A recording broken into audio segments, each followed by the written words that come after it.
जो जीवन में रस भर दे, कथा जो जीवन के समस्त व्यथाओं से तुम्हें मुक्त कर दे। नारद जी ने भक्ति माता को वचन दिया कि मैं तुम्हारे पुत्रों को जवान कर दूंगा। अब ये तो सब जानते हैं, देखो महात्मा कहना पड़ता है, मुझे जो कहना था मैंने कह दिया। अब तुम्हारे भागवत की जो लिखी हुई कथा उसको मैं 3 मिनट में कह देता हूं। वो तो सब जानते हैं, कौन नहीं जानता इस भागवत को, सभी जानते हैं। पर इस भागवत से जीवन में क्या मिलेगा, इस भागवत से जीवन कैसे बनेगा, इसी के ऊपर हमारा विमर्श होगा। The life management through Bhagavatam. Bhagavat के द्वारा अपने जीवन का प्रबंधन कैसे कर सकते हैं, जीवन के एक एक क्षण का सदुपयोग कैसे कर सकते हैं, अपनी समस्याओं से मुक्त कैसे हो सकते हैं, प्रेम से युक्त कैसे हो सकते हैं, इस पर चर्चा करेंगे। तो नारद जी फिर गए, सनक सनंदन इत्यादि से मुलाकात हुई। उन्होंने कहा शुभ कर्म करो, सत्कर्म करो। सत्कर्म क्या होता है, बोला भागवत करो।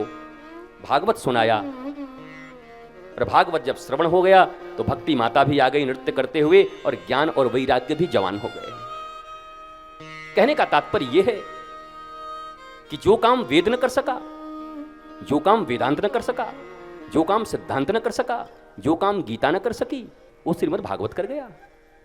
यह है भागवत की महिमा। इसलिए तुम्हें कह रहा हूं, यह श्रीमद् भागवत कोई साधारण चीज नहीं है। एक सब्जी बेचने वाले के पास एक छोटा सा पत्थर था चमकता हुआ, उसी से वो धनिया और मिर्ची बेचा करता था 10 वर्षों से। एक दिन एक आदमी आया, बोला भैया ये पत्थर मुझे दोगे? अरे बोला ये तो 50 ग्राम का पत्थर है, मैं क्यों दे दूं? बोला मैं तुम्हें इसके 5000 रुपए दे देता हूं। बोला 5000? और ये तो 10 रुपए का भी नहीं है। बोला नहीं मेरा मन है, मुझे दे दो। उसने उसे लिखवा लिया कि बाद में कचकच नहीं करोगे। एग्रीमेंट साइन हो गया, 5000 रुपए दे दिए, पत्थर ले लिया। सब्जी वाला हंसा, भैया ये तो बताओ इतने मूर्ख तुम कैसे बन गए, बताओ 5 रुपए के पत्थर को 5000 में ले जा रहे हो।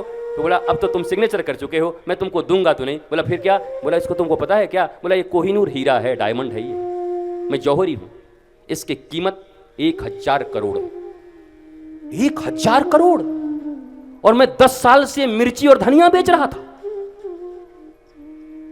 जिसके तराजू के पड़ने पर 1000 करोड़ रुपए के हीरे थे, वो 2-2 रुपए के धनिया और मिर्चा बेच करके अपनी जिंदगी को जी रहा था,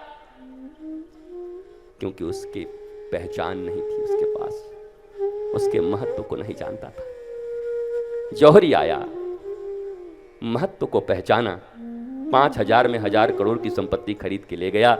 मेरे माता पिता, मेरे प्यारे भाई बहन, श्रीमद् भागवत की अगर महिमा को तुम न समझोगे तो श्रीमद् भागवत की कथा सुनने में तुम्हारा हृदय न लगेगा। श्रीमद् भागवत क्या क्या कर सकती है इस जिंदगी में। वास्तव में अगर श्रीमद् भागवत की कथा का श्रवण कर लिया जाए हृदय से, तो ऐसा कौन सा जीवन में समस्या है, ऐसी कौन सी तुम्हारी डिमांड है, ऐसे कौन से तुम्हारे डिजायर हैं जो तुम्हें नहीं मिल सकती, तुम्हारी कौन सी इच्छा पूरी नहीं हो सकती। इसलिए प्रथम दिन श्रीमद् भागवत की महात्मा को सुनाया जाता है।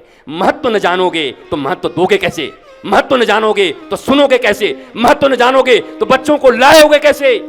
तुम्हें तो अभी यही महत्व समझ में आता है कि फोन आता है तो फोन की तरफ देखते हो, बाजार कोई ले जाए तो बाजार चले जाते हो, 500 रुपए वहां खड़ा होकर के कोई बांटने लगे तो कथा छोड़ करके 500 रुपए लेने चले जाओगे। और तुम कहते हो मैं गोविंद का भक्त हूं, तुम कहते हो मैं भागवत का भक्त हूं, तुम कहते हो भागवत में श्री कृष्ण विराजित हैं, तुम कहते हो भागवत हमारा ग्रंथ है, तुम कहते हो मैं सनातनी हूं, तुम कहते हो भागवत हम 10 बार सुने हैं। तुम्हें तो इतना भी महत्व मालूम नहीं। शीश दिए जो सदगुरु मिले तो भी सस्ता जान। शीश देने का अर्थ है सर काट मत देना, नहीं हमारे ऊपर मुकदमा और 302 का हो जाएगा। कई गुरु आया था आत्महत्या के लिए, लोगों को प्रेरित कर दिया, लोगों ने अपना सर काट दिया इसके चक्कर में, बाकी की जिंदगी हमारी जेल में गुजरेगी। शीश दिए जो सदगुरु मिले तो भी सस्ता जान। शीश का अर्थ ये है, ये इतना, ये दोनों आंखें, ये नासिका, ये जिह्वा, ये कान गुरु को दान कर दो। देखो तो उनकी आंखों से, जैसी दृष्टि वैसी सृष्टि।